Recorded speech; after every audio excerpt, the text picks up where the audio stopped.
بسم اللہ الرحمن الرحیم رب اشرح لی صدری ویسر لی امری واحلل عقدۃ من لسانی یفقہوا قولی۔ کیا ٹاپک تھا؟ سلیوری کے اوپر۔ اچھا، ہم دیکھتے ہیں کہ کافی یہ سوال کیا جاتا ہے کہ اسلام کے اندر ایک غلامی کا کانسیپٹ ہے۔ اچھا، ہم جب اس کے بارے میں ریسرچ کرتے ہیں تو دیکھتے ہیں کوئی واضح حدیث نہیں ملتی، کوئی قرآن کی آیت نہیں ملتی جس میں اس طرح کا کوئی احکام ہو کہ جو غلام رکھنا حرام ہے اور غلام کو رکھنا اس کو ایک گناہ کا کام ہے۔ تو یہ تمام چیزیں بھی ہمیں نہیں ملتی، تو اسی بنیاد کے اوپر یہ الزام لگایا جاتا ہے کہ اسلام تو سلیوری کو پروموٹ کرتا ہے، نعوذ باللہ۔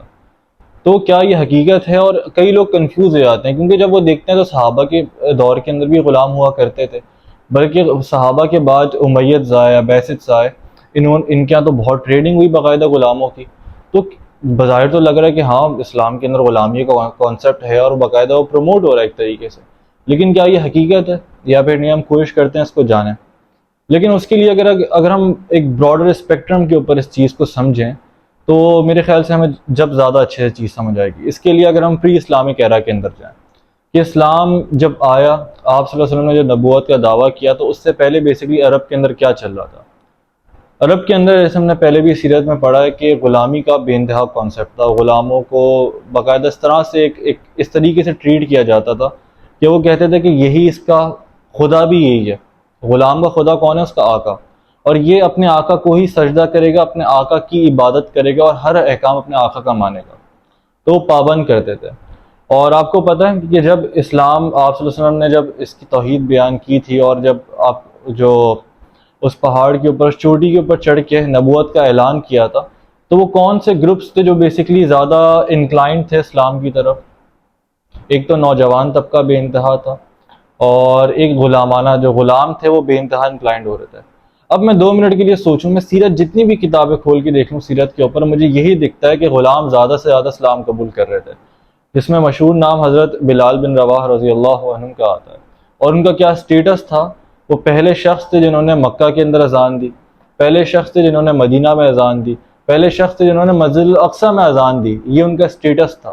ان کا سٹیٹس کون تھا؟ کہ وہ اپنا اکاؤنٹنگ بھی کیا کرتے تھے، آپ صلی اللہ علیہ وسلم کی جو پیسوں کی لین دین تھی اس کا جو حساب کتاب تھا وہ تک وہ رکھا کرتے تھے۔ تو اتنا ان کو اسپیشل ایک ان کو اسٹیٹس ملا ہوا تھا، ایک ٹائٹل ملا ہوا تھا۔ لیکن لوگ تو کہتے ہیں جی اسلام کے اندر اگر واقعی میں غلامانہ سوچ تھی اور غلام کو، انسانوں کو ایک حقیر طریقے سے سمجھا جاتا تھا جو لوور کلاس کے ہیں، تو پھر یہ کیا چیز ہے؟ اچھا، یہ تو خیر ایک ہم نے اسٹارٹ ہی کیا، بھی اس کے اوپر انشاءاللہ اور کھولتے ہیں۔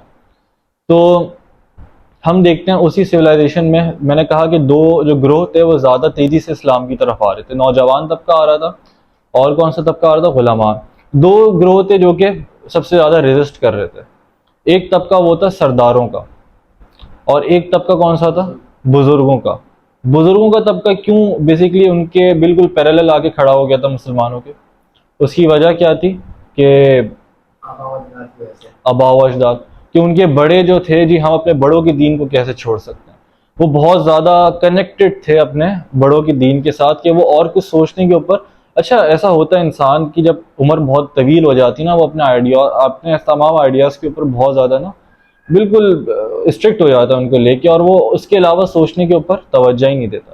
لیکن چونکہ ایک نوجوان طبقہ ایسا ہوتا ہے جو کہ ایکسپیرینس کرتا ہے، پڑھتا ہے اور ادھر دوسرے آئیڈیاز کو بھی گیدر کرتا ہے، لیکن ان کی چونکہ عمر بھی گزر چکی تھی، اور زیادہ تر یہ والا طبقہ تھا جو کہ ریزسٹ کر رہا تھا۔ اور جو سرداروں کا طبقہ تھا، اس کی بہت بڑی وجہ یہ تھی کہ اسلام نے غلاموں کے حقوق کے اوپر بے انتہا بات کی تھی۔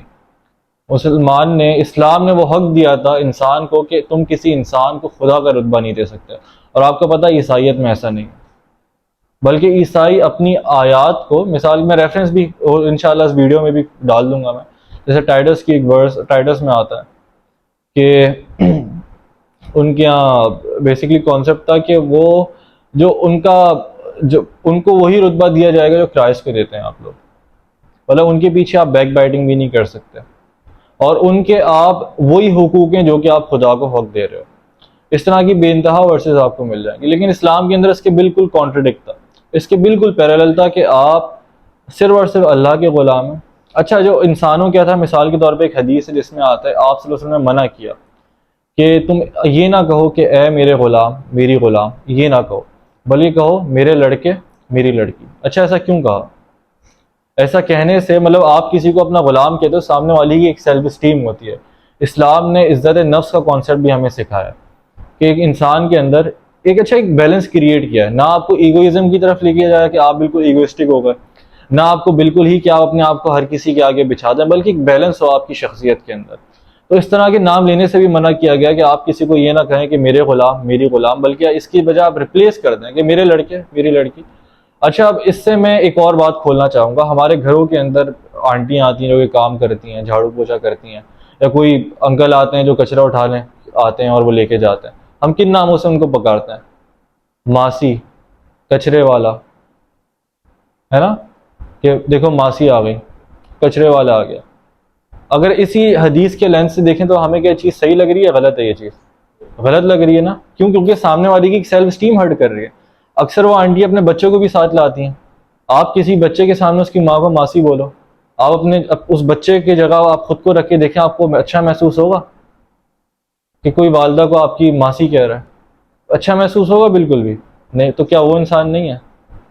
وہ بھی تو انسان ہے۔ تو ہمیں اسلام اس چیز تک کا خیال کرنے کی کوشش کہ پریز کرتا ہے کہ اس چیز تک کا بھی خیال کرنا ہے آپ نے۔ تو ہم نے کیا، ہم نے یہاں تک اتنے حقوق کے اندر اتنی زیادہ ایکسٹینشن ہے کہ ہمیں اس چیز تک کا خیال رکھنا ہے کہ آپ اس طرح کے ناموں سے کسی کو نہ بلائیں کہ اس کی سیلف اسٹیم ہرٹ ہو، بلکہ آپ ایسا کہہ لیں، مثال کے طور پہ آپ ان آنٹی کو ان کا نام پتہ کر لیں، یا آپ آنٹی کہہ رہے ہیں، یہ جو کچرا لینے کے لیے آتے ہیں آپ ان کا نام معلوم کر لیں، اس نام سے آپ کو کاٹ لیں۔ ضروری تھوڑی آپ کچرے والا کہیں کہ کچرے والا آ کے، نہیں، آپ ان کا نام معلوم کریں، اس نام سے آپ ان کو پکاریں۔ اچھا، تو یہ تو ہم نے ایک حدیث دیکھی۔ اس طرح سے ایک اور حدیث میں آتا ہے کہ صحابہ اپنے غلام کو نا مار لیتے، تو آپ صلی اللہ علیہ وسلم وہاں پہ موجود تھے، تو آپ صلی اللہ علیہ وسلم کو جب وہ دیکھتے ہیں تو آپ فرماتے ہیں کہ جتنی مفہوم ہے کہ جتنا تم اس کے اوپر اختیار رکھتے ہو نا، اللہ اس سے زیادہ تمہارے اوپر اختیار رکھتا ہے۔ یہ آپ کا فرمان ہے اس مومنٹ کے اوپر جب وہ اپنے غلام کو مار رہے تھے، تو اس کے بعد وہ صحابہ اس غلام کو آزاد کر دیتے ہیں۔ اچھا، اس طرح سے کئی کفارے کی ہمارے یہاں کانسیپٹ ہے، کیا؟ روزہ ٹوٹ گیا، کفارے ادا کر دو۔ اللہ کی آپ نے جھوٹی قسم کھا لی، قسم ٹوٹ گئی آپ سے، کفارہ ادا کریں۔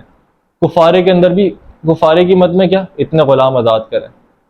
یہ غلطی ہو گئی، اتنا غلطیاں کتنی ہوتی ہیں ہم سے، اب ان غلطیوں کے اوپر کیا کرنا ہے؟ جو آپ کے پاس غلام ہے آزاد کرنے۔ اب ایک لانگ ٹرم پلاننگ دیکھ رہے ہیں آپ کہ وہ جو غلاموں کے اندر جھگڑا ہوا تھا معاشرہ، اس طرح سے کس طریقے سے سیگریگیشن ہو رہی ہے آہستہ آہستہ۔ آپ دیکھ رہے ہیں کفارہ لگا دیا گیا کہ جی کہ اب آپ سے یہ خطا ہو گئی، اب غلام آپ نے معاف کر رہے ہیں۔ بالکل اسی طرح حدیث میں آتا ہے کہ ایک اور حدیث کا مفہوم ہے کہ تو غلاموں کو جو آپ کھا رہے ہو نا، وہی کھانا آپ کے غلام بھی کھائیں گے۔ جو کپڑے آپ پہن رہے ہیں وہی کپڑے آپ کے غلام بھی پہنیں گے۔ ایسا نہیں ہے کہ آپ بہت بڑی چیزیں سپیریئر ہیں اور وہ تو بالکل حقیر سی کوئی چیز ہے، نہیں، ہر انسان کی برابری۔ اور یہ کمیونزم نہیں ہے، آف کورس برابری بھی، مطلب برابری کا مطلب یہ ہوتا ہے کہ ہر کوئی، اس کا مطلب یہ نہیں ہر کسی کو انسانیت کے اوپر رکھا جائے۔ اگر کوئی آپ سے لوور اسٹیٹس میں، اس کا مطلب یہ نہیں کہ آپ اس کو جانوروں کی طرح ٹریٹ کرنا شروع کر دیں۔ آپ اس بات کا خیال کریں کہ وہ بھی انسان ہی ہے، جس طرح کے کپڑے آپ پہنیں اس کو بھی اسی طرح کے کپڑے پہنائیں۔ اور سب سے بڑی بات، آپ کے جو مسلمان بھائی ہیں تو آپ نے اس بات کا بھی خیال کرنا ہے کہ آپ کے منہ سے کوئی ایسی بات نہ نکلے کہ وہ بری لگے، اگر مسلمان ہے یا نہیں بھی ہے۔ آپ نے اس بات کا بھی، جیسے حدیث میں آتا ہے کہ ایک مسلمان کون ہے، مطلب جو اپنے بھائی کے لیے وہی چیز پسند کرتا ہے جو اپنے لیے پسند کرتا ہو۔